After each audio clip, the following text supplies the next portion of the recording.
Hello, and welcome back to Building on a Budget Models. I'm Thomas, and this is the final part of the Renault Alpine A110 1600S in 1/24th scale by Hella. Firstly, I had given the car a couple of coats of TS13 Gloss Clear by Tamiya. I let that cure for 3 days, and then I did the window trims using Tamiya Silver Acrylic. Don't forget to like, leave a comment, please subscribe if you haven't done so already, and hit the bell icon to stay notified for future builds.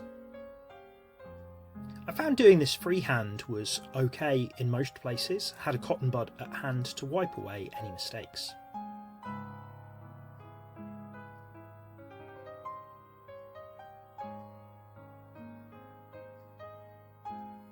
Now, these small chrome grille parts which appear at the front, and they're moulded in.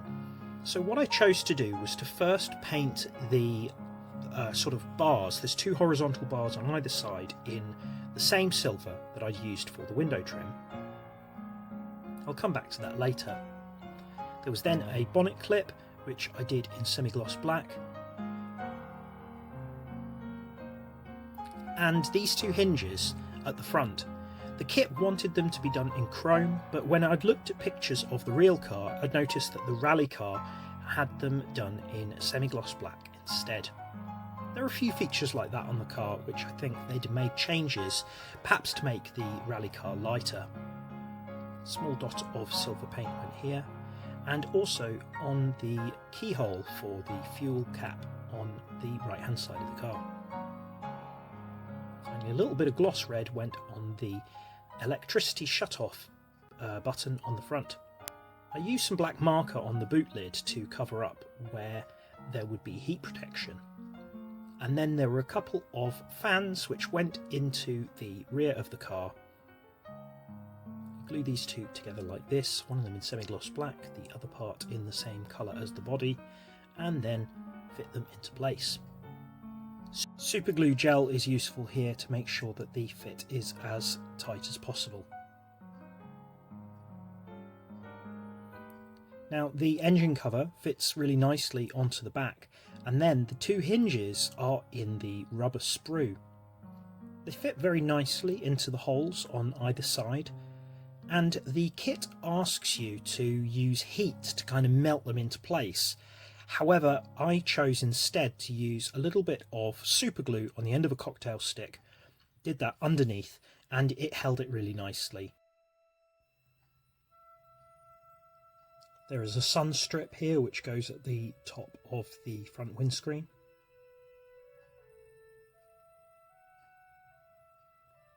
A little bit of microsole helped it adhere to place, and then it was a little test fit. Once I was happy that the sun strip had set, I used some PVA to fit it into place.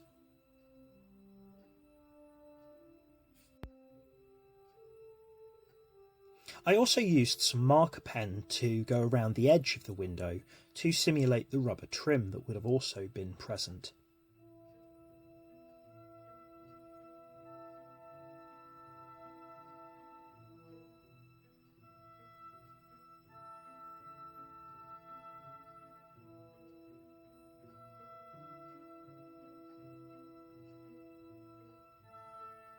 Again, just a little bit of PVA glue, and I let this to set for a good few hours before moving on to fitting it to the rest of the body.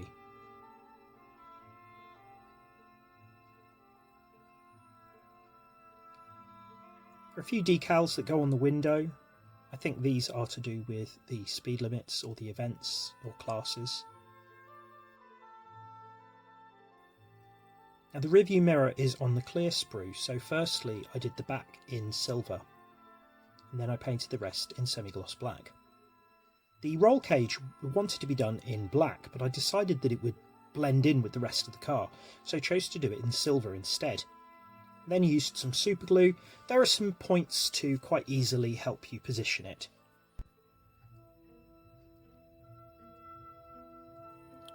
It's a shame that you won't see much of this once the roof is on. Now once the silver at the front had cured, I then used some black panel line accents to add the shading around the outside of these horizontal bars. I'm actually really happy with how this has turned out, even if it looks a bit blurry here. There's a small pinhole in the inside to help you position the rearview mirror. I used some Plumber's aluminium tape cut into thin strips to simulate the trim along these door windows. I'm really happy with how this turned out, and used a cotton bud to kind of push it into place. I used PVA glue to fit the windows into place, and the dashboard also fit from the inside, but this time I used super glue to make sure that it was firmly in place.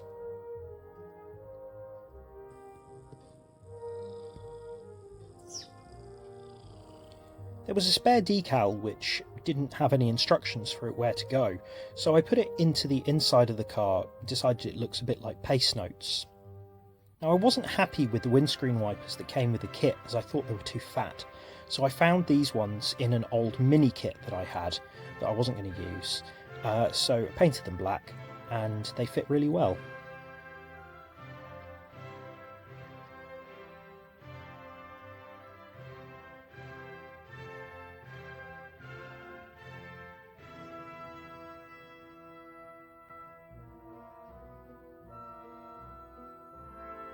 Now the inside of these sort of main headlights needs to be done in semi-gloss black.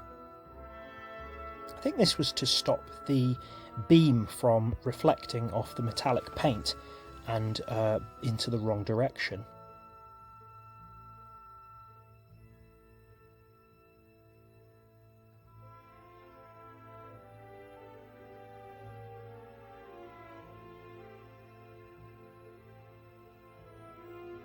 I found that doing a test fit helped, and these sort of wheel arches here were too wide, so sanding them down a little bit really helped with the fitment when it came to putting the body on.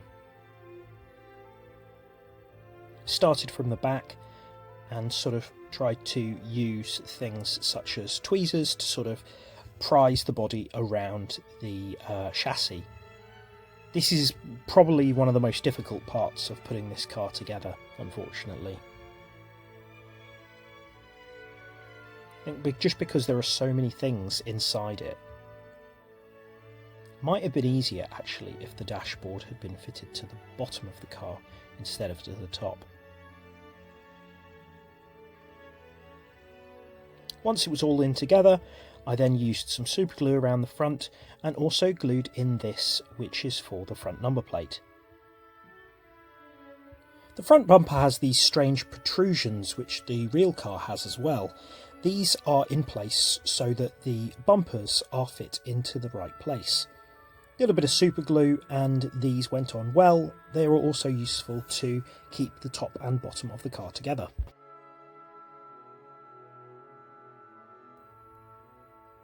These bumpers were done in flat aluminium.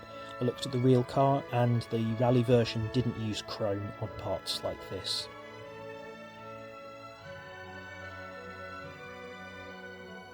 I decided to use the kit number plate as I was happier with the colours rather than the one that I printed.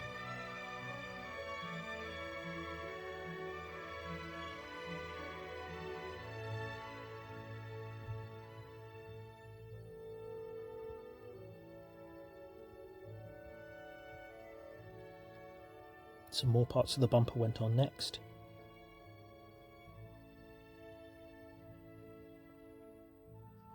And the rear bumper as well.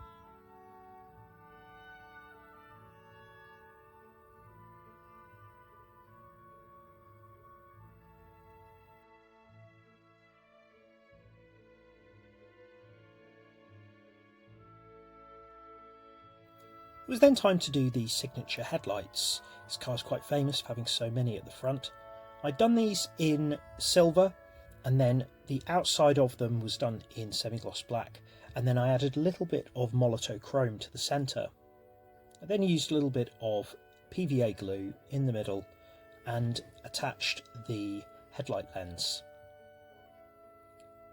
The real car was famous for having yellow headlights, which I used the yellow Sharpie to help simulate.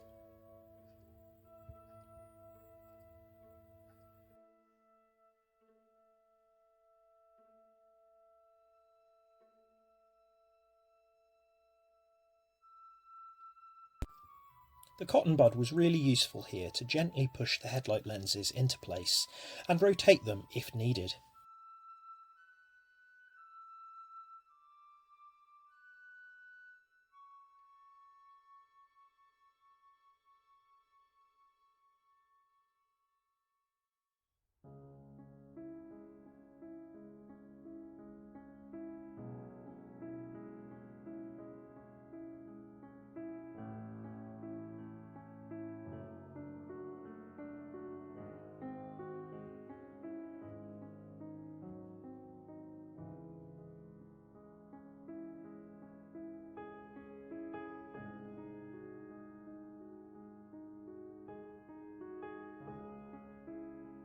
Headlight covers went over the top of both of the main headlights. I used black Sharpie again to give a kind of rubber trim around the outside, and also there was a faint moulded line which you were supposed to use to sort of give a black kind of lid to the top of the headlight. I did this on the inside so that it would look kind of shiny from the outside. I'm pretty happy with how it turned out. Again, a little bit of PVA glue just around the outside, and then left it for a long time so that it cured properly.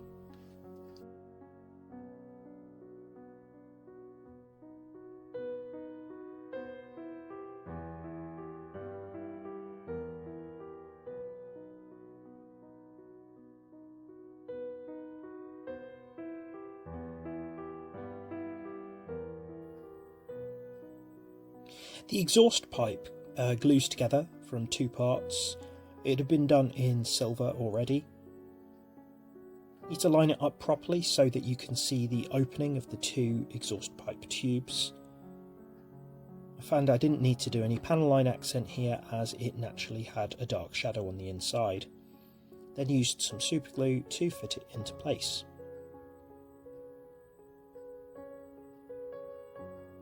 Used two very small blobs of super glue gel in the positions for the door handles on both sides. These were also done in silver.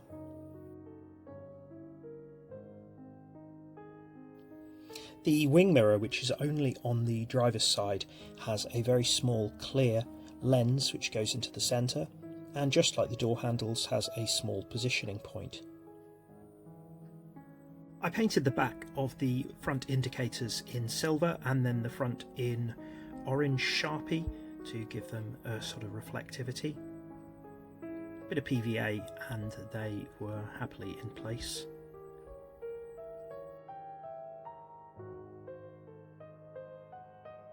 Now I used Plumber's aluminium tape on the back of the tail lights. Did this for two reasons. Firstly, it would give a nice bit of reflectivity. Secondly, once I cut it out and coloured it, the back side of it would be metal rather than clear plastic, which meant that I could use a little bit of super glue to fit it into place rather than PVA. I used black Sharpie around the edge to simulate the rubber trim, and then orange and red Sharpie for the taillights themselves.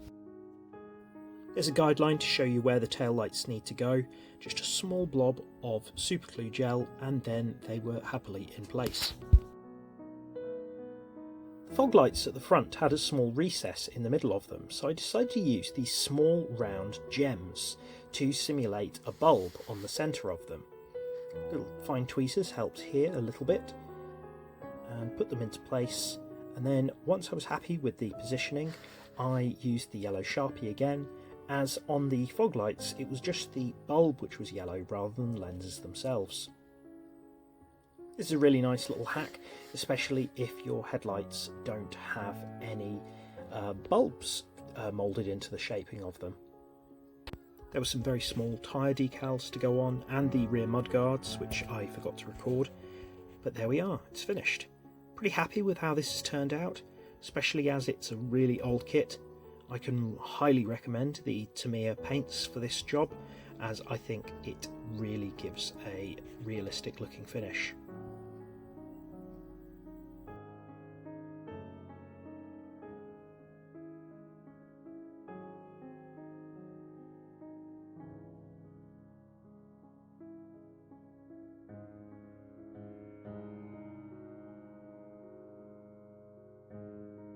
The most difficult part of the build is definitely getting the bodywork onto the chassis, and unfortunately there is a small opening at the back where it hasn't quite met up as well as I would have liked.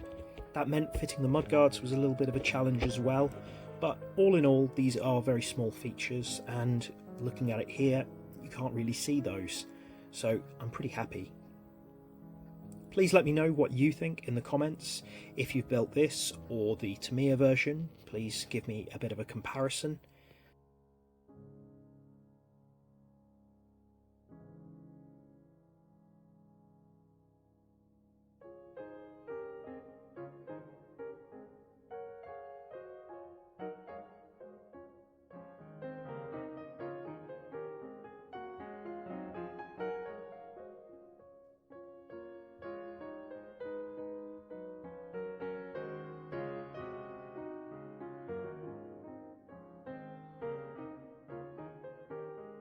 Thank you very much for watching. Please do comment, share, like and subscribe, and I'll see you soon.